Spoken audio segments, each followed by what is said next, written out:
Uummata Tigraayiif oolu gara naannichaatti seenuu ibsameera. Hoogganaan ministeera dhimma alaa Ameerikaa Antooni Bilinkan gargaarsi namoomaa gara kaaba Itiyoophiyaatti dhiyaataa jiru fooyya'aa dhufuusaas dinqisiifataniiru. Galaanaa Balaay. Ministeerri Haajaa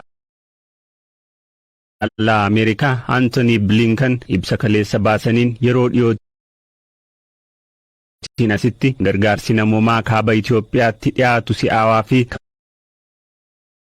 walitti fufiinsa qabu ta'uun isaa kan nama jajjabeessuudha jedhan. Konkolaataawwan gurguddoo waan gargaarsa namoomaaf oolu fe'an torban darbe keessa Tigraay qaqqaban midhaan nyaataa barbaachisoo ta'an nyaata daa'immanii fi kanneen biroo barbaachisoodha jedhaman fe'atanii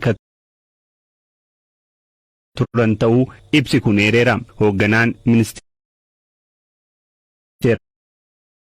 dhimma alaa Ameerikaa kun gargaarsi namoomaa kun namoota biraa akka qaqqabuuf mootummaan federaalaa, mootummaan naannoo Affaar akkasumas bulchiinsi naannoo Tigraay tumsa waloo taasisaniif dinqisiifataniiru. Bileen gargaarsaa dhaabbata mootummoota gamtoomanii jala jiranii fi kanneen gargaarsa dhiyeessan biroonis Bilinkaniin dinqisiifatamaniiru. Itti gaafatamaan dhimma alaa Ameerikaa Antooni Bilinkan akka lakkoofsa Itoophiyaa caamsaa 30 ibsa laataniin haala gaarii amma jiru kana jabeessuun mariitti galamee furmaata haaraa fiduu barbaachisaa jechuun hubachiisan. Bilinkan akka jedhanitti naannoo walitti bu'iinsi uumametti bu'uuraaleen misoomaa iddootti akka deebi'an mariin hunda hammachiise akka gaggeeffamuu fi yakka mirga namoomaa dhaqqabeef qaamoleen keessatti hirmaatan akka itti gaafatamuu qaban ibsa isaanii kana keessatti gaafataniiru.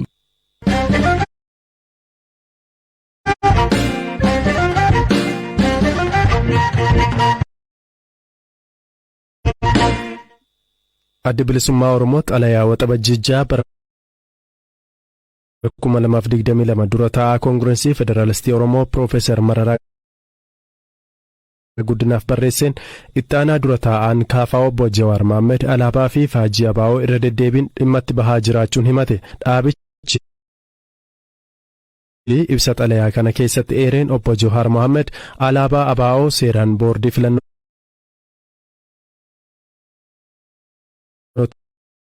galmaa'ee jiruu fi faajjii abaa'oo irra deddeebiidhaan waltajjiiwwan adda addaa irratti seeraan alaa dhimma itti bahaa jiruu jedhe. Dubbii himaan abaa'oo obbo Lammii Gammachuu alaabaa kanaan namni kamuu akka itti fayyadamuu danda'u himuun kan obbo Jawaar ilaalchuun ibsine jaarmiyaa siyaasaa waan bakka bu'aniif qofadhaa jedhan. Alaabaan sun kan uummata Oromoodha. Uummanni Oromoo kamuu dhimma itti ba'uu ni danda'a. Garuu sagantaa siyaasaa heera dhaabaa fi kaayyoo naamusaa mataasaa ni qaba. Jaarmiyaan tokko gaafa hundeeffamu sana waliin wal qabatee heera dhaabni qaburra dhaabbatanii miseensonni gaaffii isaan yeroo adda addaatti hooggana dhaabaadhaaf gaafataa turanii namoonni hooggana dhaabba siyaasa biraa ta'anii akkamittiin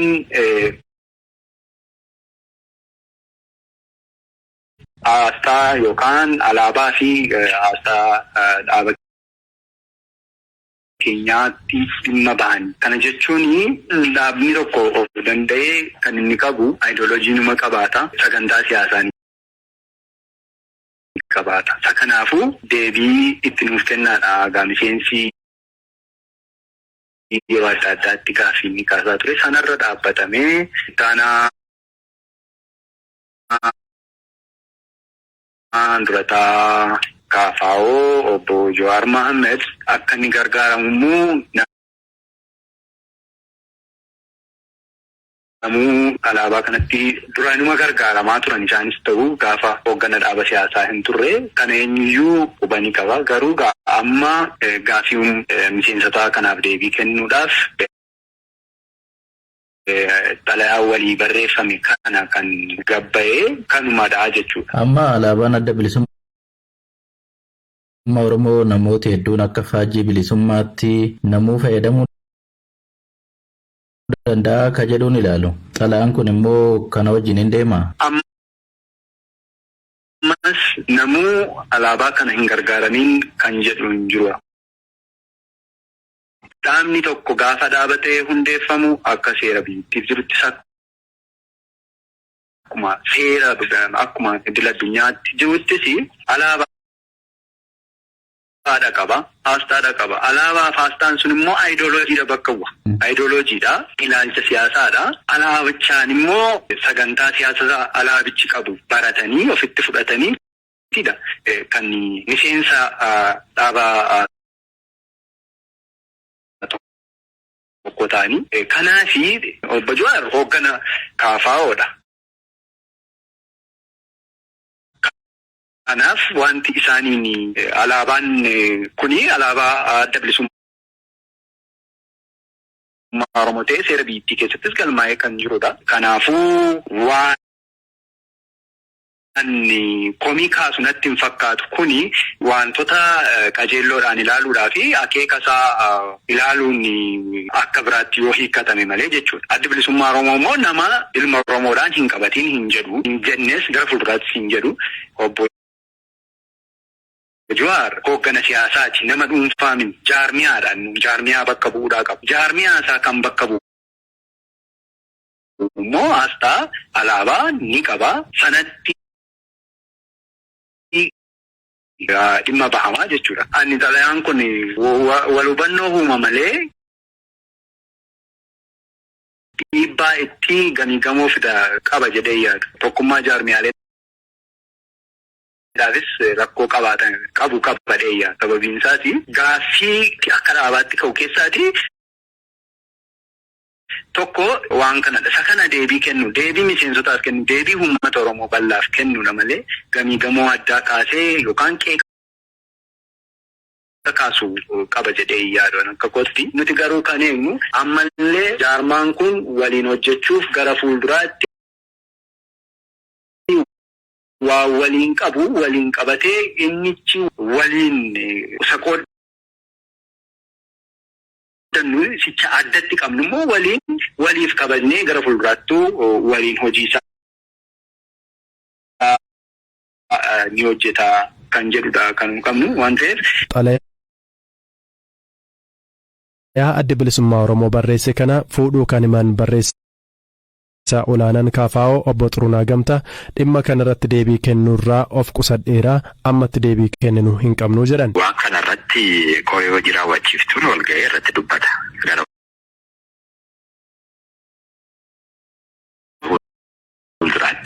Ammaaf humaan jenna yaada irratti hin kenninu. Xalayichi kallattiidhaan kan barraa'eef dura ta'an KFO Profeesar Mararaa Guddinaa gama isaaniitiin dhimma kanarratti hin dubbanne waan guddaa hammas jedhamus miti irratti dubbannee yaada kennuus dhiisuus dandeenya jechuun BBC'tti himaniiru.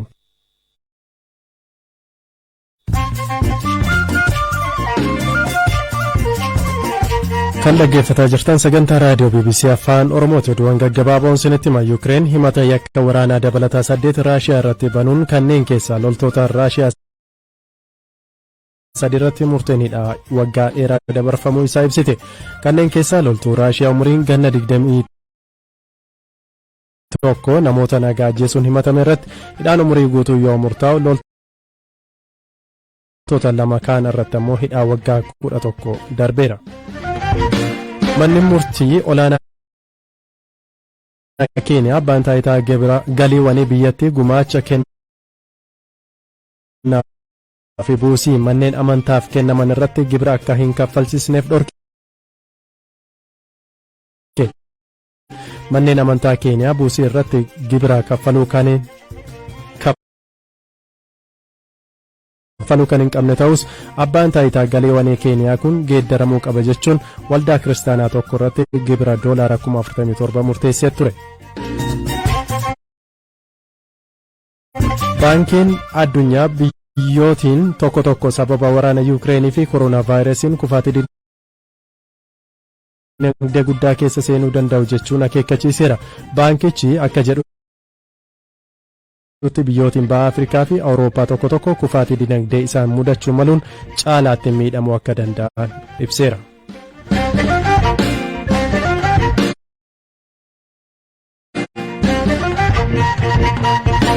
Gara dhimma ittaanutti yoo ceenu warraaqsi ogbarruu Oromoo baroota dhiyoon asitti argaa jirru kan nama gammachiisuu fi abdii namatti horuudha jedha barreessaa fi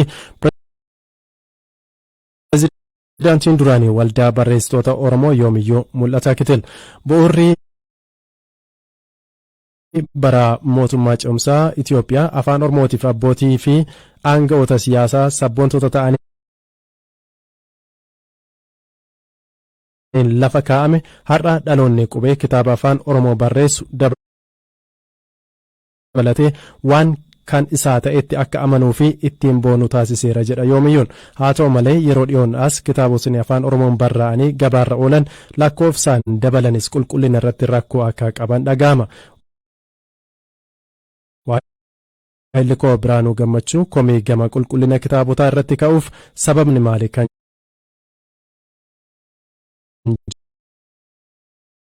jedhu irratti Yoomiyyuu waliin turtii taasiseera. Sun maalirraa madda sitti fakkaate? Tokko namni gaafa waa barreessu dubbisuma qaba mitiira kitaaba baay'ee dubbistee achi keessaa tokko barreessuu sirra jira. Dubbisuu kan qabdu immoo liitireecharii yookaan warruu kan Oromoo qofa otoo hin ta'in akka Afrikaattis akka addunyaattis biyya kana keessas kan saboota Anis ilaaluu sirra jira. Otoo namni hedduu otoo hin dubbisiin otoo hin bilchaatiin gara barreessuutti waan dhufuu fi hanqinoonni kun mul'atu jedhee yaada. Kalammataa dhaabbanni yookaan jaarmiyaan waan kana utubu dhabamuu isaati. Fakkeenyaaf akka akaadaamii afaanii amma achi keessatti rakkoon qubeessuu jira, rakkoo waaltaayinaa jira, waan hedduudha kanatti argitu namni jecha tokkicha afaan Ingiliffaa yookaan afaan biraa irraa achi as fudhatee gadhu oriijinaaliitii isaa yookaan bu'uura kan sabichaa irraa hiikoo biraa jechoota qaban faatu mul'ata amma achi keessatti. Kuni maalirraa dhufa sitti fakkaate? Baay'ee dubbisuu dhabuu, yeroo dheeraa fudhatanii ogeessaaf kennuu yookaan immoo akaadaamii waan sana utubu dhibamuu bal'aadha rakkoon isaa. Akka nama kitaaba singulaallaa yeroo namoonni nutti fidatanii yeroo tokko waan jettee maqaatti kennitu yoo hin qabdu namni barreessuuf kan inni jarjaru. Silaatii namni dubbisee ofiis bilchaate barreessuu qofaas dubbisuu qofaa miti. Siigala barreessaa kan taatu muuxannoo irraatis experience bilchaachuu qabdaa, bu'aa jireenyaa hedduusaa arguu qabdaa, keessa turuu qabdaa, waan akkasii jira. Namni jarjaree gara bawaa barreessuutti seena santu rakkoo qulqullinaa fi hidhaadheetti yaadaan akka kootti. Waldaa barsiisotaa yeroo gaggeessaa turteetti rakkoo kana irratti dubbattanii wanti yaalame jira yookaan yaalamuu qabu immoo jira. Dhalooti kun xiqqoo hanqinni jira kaniinan jedhu jaarmiyaaf yookaan instituushinii fi ilaalchi inni qabu baay'ee gadi bu'aadha. Wantoota hedduu yaalle siigala koree gulaallii dhaabne namoonni leenjii adda addaa akka fudhatan dhaabbilee adda addaa wajjin dubbanne namni garuu hojii biraa keessa taa'ee ogummaa biraa keessa taa'ee garana waan dhufuuf kana hojii waa barreessuu kan akka hojii sadaffaa arfaffaatti fudhachuurraa kan ka'e of kennee namni of jijjiiruu irratti yookaan instituushinii keessatti ijaaramee sana jabeessee achi keessaan waa furu ofiis immoo ogummaa isaa gabbifachuu irratti hanqinoonni jiru malee yeroo dheeraadha kan dubbanne. Amma weebsaayitii tokko develop goonee jirra akka waldaatti achi keessaan waan namni ogummaa isaa ittiin gabbifatu odeeffannoo wayitaawwaa hanqinoota jiran.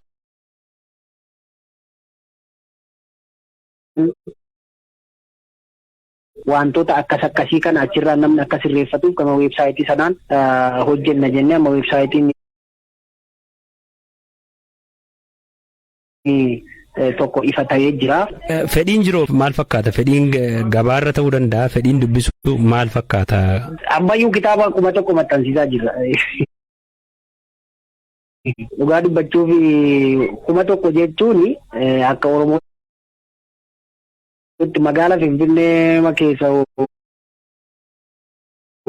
kutaama magaalaa tokko namni jiraatu keessumattuu gara Finfinnee amma namni jiraatu Oromoon nama baratee magaalaa sana keessatti uummata sarvisii kennu nama akkasiiti. Bulchisuma kutaama magaalaa tokko keessa namni Oromoon jiruyyuu haga sana dachaa meeqa seena. Oromiyaa immoo fudhadhuu laali. Kitaabii 1,000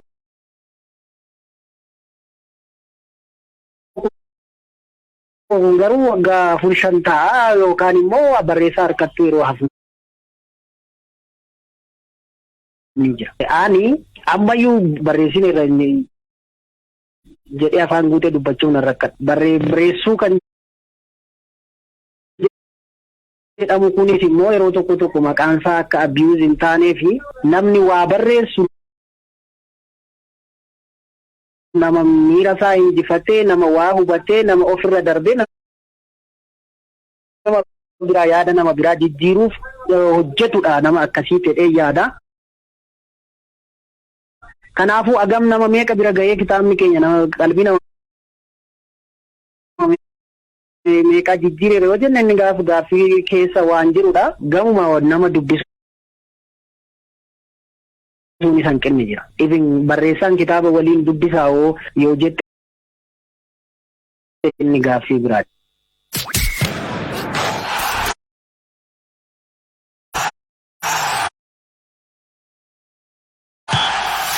Dhumarratti oduu ispoortiin Liverpool gaaffii Baayern Munich Sadio Maane mallatteessuuf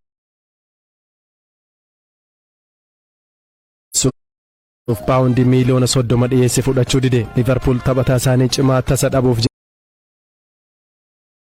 jedhan kanaaf paawundii miliyoona 42 ol barbaadu. Bara 2016 Southampton irraa erga Liverpool galee Maaneen galchee 120 kilabichaaf lakkoofseera. Liverpool taphataa sarara duraa Benfica Manchester Unitedin haalaan barbaadamaa jiru Darwin Nunes mallatteessuuf riikardii kilabichaa cabsuu inafu jedhama. Benficaan kilabni Nunes barbaadu paawundii miliyoona 85 ol akka kaffaluu qabu ibseera. Tottenham bara dorgommii darbetti ga'umsa isaa kan gadi bu'ee Marcus Rashford United irraa mallatteessuuf akka waliin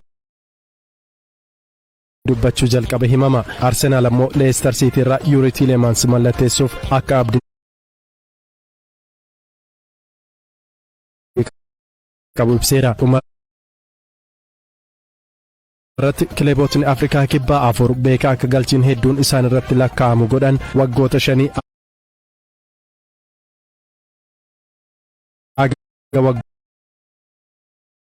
waggoota 8tti dorgommii irraatii dhorkamanii. Dhimmichi akkasiin kilabootni 2 Maatiyaasii FC fi Shivuulaanii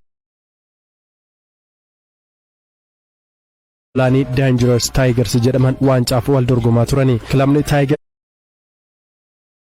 jedhamu tapha kilaba Kotoko Happy jedhamu waliin godhee 33-1 mo'ate. Akka kilabichi waancaa mo'atu barbaade shira kubbaa keessatti hojjetamedha. Morkataa waancaa kan ta'e Maatiyaasiin tapha itti aanu gaggeessee Niisaamii Mighty Birds kilaba jedhamu 59-1 mo'ate. Kunis beekaa waan raawwateef kilabootni kunneen murteessitoota taphichaa taphachiisan dabalatee aga waggoota 8 aga 10tti dorgommii hundumarraatii dhorkamanii. Kamtu waancaa injifatee yoona jettan ammoo kilaba sadarkaa arfaffaan xumuredha.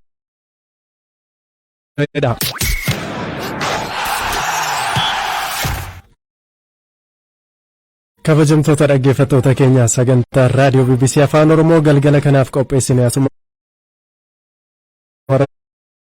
xumurree jirra. Kan isiniif dhiyeessan Zalaalam Taaddasaan ture. Firaafolee dhugaa